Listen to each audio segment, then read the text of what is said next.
पारदर्शिता पे देते हैं, मेरिट पे देते हैं, वो पारदर्शिता और इनकी मेरिट अटैचमेंट मिलेगी नोटों के अंदर। हो गया आपने कहता, कोई नौकरी ऐसी नहीं है। 2 दर्जन से आओ तो साहब 2 दर्जन से ज़्यादा जो है पेपर लीक हो चुके हैं और अब ये बहुत बड़ा है। और हमने बार बार कह चुके भाई या तो सीबीआई से इंक्वायर करवाओ या हाई कोर्ट का जज हो। क्यों संकोच करी है सरकार, किसको बचाना चाहती है? एचपीएससी में इतना भारी गंभीर आरोप लगा है और एसएस में एचएसएस जो कमीशन था उसमें चेयरमैन को सस्पेंड करना पड़ा, मेंबर उनके स्टाफ के आदमी पकड़े गए। तो ये तो साफ जाहिर है खिलवाड़ हो रहा है इन लोगों के, युवाओं के भविष्य के साथ। इसी हाँ,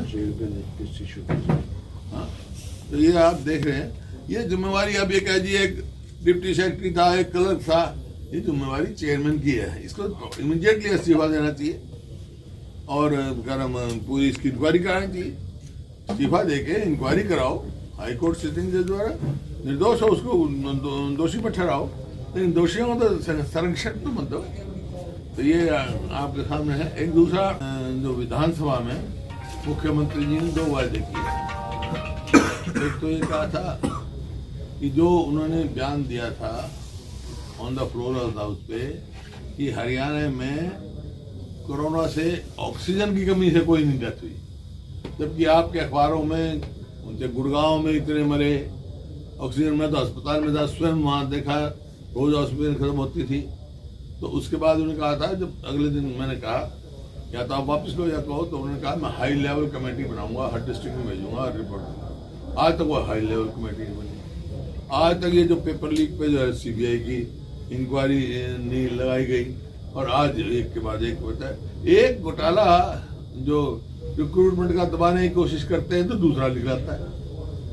एक के बाद ऐसा तमाशा हो रहा है, जैसे विकास के कार्य सब ठप है। मैं जींद शहर में भी घूमा, आज रोहतक में भी घूमा, सड़कों का जो हाल है, दुर्दशा जो है, कोई मेंटेनेंस नहीं, इतना बुरा हाल पूरे प्रदेश का हुआ है। मैं जींद में गया, मतलब सेक्टर की सड़कें यहाँ देख लो आप। मैं आज अपने वहाँ गया था गांव में, खड़वाली गांव में गया था, आज तक मैं थोड़ा यार घूम के देखते हैं, मतलब कोई मेंटेनेंस की तरफ कोई ध्यान नहीं, बुरा हाल है, ये स्थिति है। और जैसे मैंने कहा जींद में जो हमारा कार्यक्रम था कांग्रेस पार्टी का विपक्ष के समक्ष एलपी ने किया था, अब ये अगला कार्यक्रम हम 11 तारीख को मेवात में करेंगे, नू में। ये फैसला हुआ हमारा नू में 11 दिसंबर को, नहीं सैटरडे संडे होंगे, थोड़ी प्रॉब्लम होगी, सैटरडे संडे को लोग इधर बहुत बिजी हो, नहीं सैटरडे का फैसला किया, सैटरडे ठीक 11 तारीख को। तो कुछ लोगों की तरफ से भी, जो आपने विपक्ष साहब के समक्ष कार्यक्रम शुरू किया है, तो लोगों की तरफ से भी राय ली जा रही है। क्या राय निकल कर? ये यही अपनी तकलीफ बताते हैं और इस सरकार से परेशान है हर वर्ग। व्यापारी भी उन्हीं बात करी, सब वहीं थे, सब अलग अलग वर्गों के लोगों ने अपनी अपनी बात बताई और अपनी सोच बताई। इस मौजूदा जो बीजेपी जेजेपी है, इस सब ने कहा कि जो वायदा कुछ किया है इन्होंने और किया कुछ नहीं, सब फैक्ट हैं, विमुख हो चुके हैं सारा। जो 3 कानून वापस लिए गए, बीजेपी के लोग ये कह रहे हैं कि प्रधानमंत्री का कद और बढ़ गया है और उनका सीना और चौड़ा हो गया है। और वो क्या कहेंगे? बीजेपी के हैं तो बीजेपी के प्रधानमंत्री वही कहेंगे। देखो जो कानून वापस लिए हैं, वो जैसे मैंने कहा आपको, it is better to be late than never, समझे ना? देरी देर आए दुरुस्त आए। देर में अगर पहले ही एक फैसला ले लेते तो इतना नुकसान नहीं होता, लेकिन इसका तो हम धन्यवाद करते हैं।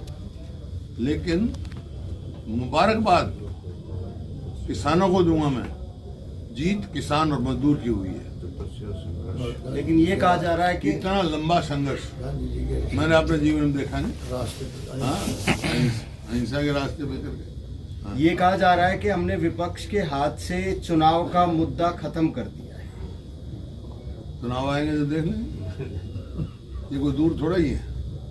कृषि के नहीं, 3 अभी कानून बाकी वापस हुए हैं, कोई चीज उसके लेकर बावजूद वापस किसानों ने करिए। कहा कि और भी मुद्दे काफी लंबित हैं। 6 सूत्र की तो मांग क्या भी हुआ उन्होंने है ना रखी। आपको भाई, अब जो है ये तो वापस हो जाएंगे। अब सेशन आएगा जब हो जाएंगे, कल आज अखबार में कल कैबिनेट मीटिंग होगी। लेकिन जो किसानों के और मुद्दे हैं उनके ऊपर वार्तालाप करके कृषि जो व्यवसाय है वो आज लाभदायक नहीं है, वो घाटे का सौदा है। कृषि को लाभदायक बनाने के लिए कदम उठाने चाहिए। लागत तो बढ़ रही है, डीजल की कीमत बढ़ रही है। अब हमारे समय में तो ना तो फर्टिलाइजर पे टैक्स था, ना पेस्टिसाइड्स पे था, ना ट्रैक्टर पार्ट पे था, और डीजल पूरे हिंदुस्तान में सबसे सस्ता था मेरे यहाँ। तो हम ये देखते थे भाई कॉस्ट ऑफ प्रोडक्शन किसान को कम से कम बढ़ा। एमएसपी हर साल 9%, 10%, 12% बढ़ती थी। अब लागत तो बढ़ गई पिछले 6-7 साल से, फिर एमएसपी नहीं बढ़ पा रही, और जो एमएसपी अनाउंस भी करते हैं वो पूरी खरीद नहीं हो रही। बाजरा की एमएसपी 2250 है, 800 बिका है, 800 पिटा है मंडी में किसान का। इन्हें कहा 672 देंगे, 600 कुछ आदमी को मिला 600 से 800, 600, 1400 हुआ। बाकी जो 850 घाटा कम करेगा वो कौन देगा? इसी प्रकार से पीआर धान मंडी में आज भी देखो डिस्ट्रेस सेल हो रही है, मंडी में ले जाता है, खरीद नहीं होती, सस्ता बेचता है। अब जिस तरीके से कानून वापस हुए हैं तो क्या इफेक्ट इसका 5 राज्यों के चुनाव पे देखते हैं आप? देखिए, प्रजातंत्र में जो आप, अब मैं आपके कहने का मतलब समझ गया। आप ये कह रहे हैं कि ये चुनाव आने इस वास्ते फैसला लिया है क्या वापस लेने का? देखिए, प्रजातंत्र में जो है चुनाव एक मुद्दा होता है। कहा कि कांग्रेस को मंथन की जरूरत है। हाँ, ये चुनाव के नतीजे पे आज भी मैं कह रहा हूँ आपकी जो इसके मंथन की जरूरत है, क्योंकि ये सबसे कांग्रेस के लिए एक वार्निंग है कि उठो। हुड्डा साहब, जो आपकी जो पार्टी में आपके सपोर्टिंग लीडर्स हैं, जो लीडर्स आपको सभी सपोर्ट पार्टी के लिए मैं कह रहा हूँ, एक व्यक्ति के लिए कह रहा हूँ, मेरे लिए भी इतना ही है, इनके लिए भी इतना ही, सभी पूरी पार्टी को। के लिए है। लेकिन आपकी पार्टी में जो लीडर्स आपको सपोर्ट करते हैं उनका ये कहना है कि आपको पार्टी ऑर्गेनाइजेशन में पूरा फ्री हैंड नहीं दिया जा रहा, आपके हाथ में कमान नहीं दी जा रही, जिसकी वजह से पार्टी उतनी मजबूत नहीं हो पा रही हरियाणा में जितनी की होनी चाहिए। तो आपको भी ऐसा लगता है? पार्टी में कंफर्टेबल हूँ, और जो मेरी जिम्मेवारी लोगों ने लगाई है विपक्षी, वो निभा रहा हूँ और पुरजोर से निभाऊंगा। नहीं, विद इन पार्टी आपको लगता है कि जो पार्टी ड्यूटी लगाई करूँगा। पार्टी जो अब विपक्षी है, लोगों ने लगा रखी है, हमारे विपक्ष में रखा लोगों ने। प्रजातंत्र में जो लोग चाहते हैं वो सुप्रीम है, उन्होंने हमारे को विपक्ष का रोल दे रखा, अपना निभा रहे हैं। नहीं, आपकी पार्टी के अंदर जैसे ना जो मतलब आपके हाथ में कमान मुझे होनी पता नहीं, चाहिए। आपकी बात अब हुई होगी, मेरी तो किसी बात होती नहीं, आपकी हुई होगी। हुड्डा साहब, आप 10 साल सीएम रहे, एक घोटाला होता जा रहा है और ये सबके सामने आ रहा है, तो इसमें क्या लगता है, आपका काफी अनुभव है, ब्यूरोक्रेट्स ज्यादा करप्ट है या पॉलिटिशियन ज्यादा करप्ट है? देखिए, यही जांच करने के लिए तो हम कह रहे हैं जज के नीचे इंक्वायरी कराओ, हाईकोर्ट के सिटिंग जज के द्वारा या सीबीआई के द्वारा, ताकि दूध का दूध पानी का पानी हो, तो दोषी वो सामने आ जाएंगे। लेकिन मैं ये कह सकता हूँ, इस लेवल का जो घोटाला है वो बगैर संरक्षण के नहीं हो सकता। किसका संरक्षण है? ये वो जांच का विषय है, जो हम मांग रहे हैं इंक्वायरी, वो जाएगी बात।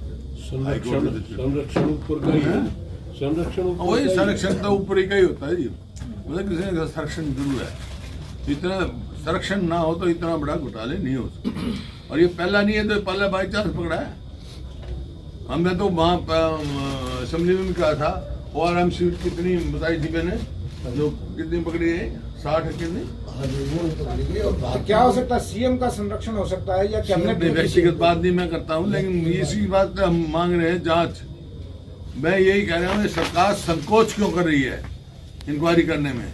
अगर ये संरक्षण नहीं दे रहे हैं तो इंक्वायरी करें, तो दूध का दूध पानी का पानी होने। और इसका इंचार्ज किसके सुपरविजन में होता है एग्जाम? चेयरमैन का होता है। चेयरमैन तो यूं का ही बैठा हुआ। ये चेयरमैन रह रहे हैं।